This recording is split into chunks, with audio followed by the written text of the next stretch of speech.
Di tanah yang dulu bersinar, kerajaan berdiri megah. Melayu berdaulat bersyair dengan sejarah. Dari Siak ke Indragiri, dari Palembang ke Riau. Nama-nama itu kini tenggelam di balik bayang pulau. Benteng dibakar, naskah dibungkam, silsilah dihapus, darah biru dipadam. Siapa dalangnya? Siapa yang merancang? Apakah ini memang proyek penghancuran panjang? Dari VOC ke kolonial Hindia, mereka takut persatuan di bawah Raja Mulia. Raja dibunuh, rakyat diadu, jejak leluhur kita dipereteli satu-satu. Kemana raja-raja Melayu yang dulu kita agungkan? Kenapa semua jejaknya kini seperti dilenyapkan?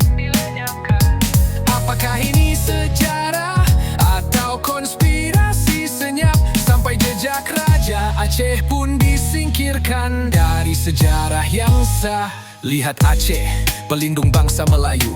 Sultan Iskandar Muda, nama besar yang syahdu, yang menulis dengan tinta darah dan perjuangan, kini tak diangkat, tak diakui dalam narasi kebangsaan. Kenapa cuma Jawa yang jejaknya tetap dijaga? Apakah karena dulu mereka tunduk pada Belanda? Apakah karena mereka ikut sistem kolonial, sementara Melayu dibasmi karena terlalu radikal? Raja-raja lain pun satu persatu tumbang, dibunuh, dipaksa tunduk, lalu sejarahnya menghilang. Apakah ini kebetulan atau desain sistemik, sampai anak cucu tak tahu mereka pewaris genetik? Kemana raja-raja Melayu yang dulu kita agungkan? Kenapa semua jejaknya kini seperti dilenyapkan? Apakah ini sejarah atau konspirasi senyap? Sampai jejak Raja Aceh pun disingkirkan dari sejarah yang sah.